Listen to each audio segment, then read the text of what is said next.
प्रिय दर्शक बंधु नमस्कार मो चैनल को स्वागत। सेकेंड राउंड ताजा पुदीना संग्रह खुशी कम दिन में पुणी थे पुदीना हाथ पांतरे पाईगली ट्रे रे पुदीना आपण मैंने भी लगातु।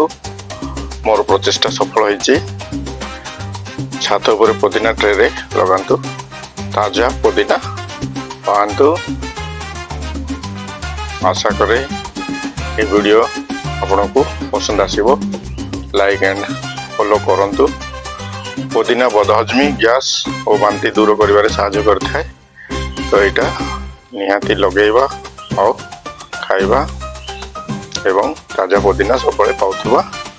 पुदीना चटनी भारी स्वादिया खाइले शरीर आयरन अभाव दूर होता है एवं देह को सुस्थ रखी था।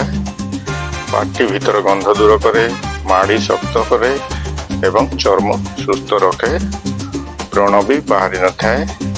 वीडियोटी पसंद आसले शेयर करंतु, मो चैनल को सब्सक्राइब करंतु भूलंतु नहीं। धन्यवाद। नमस्कार दर्शक बंधु।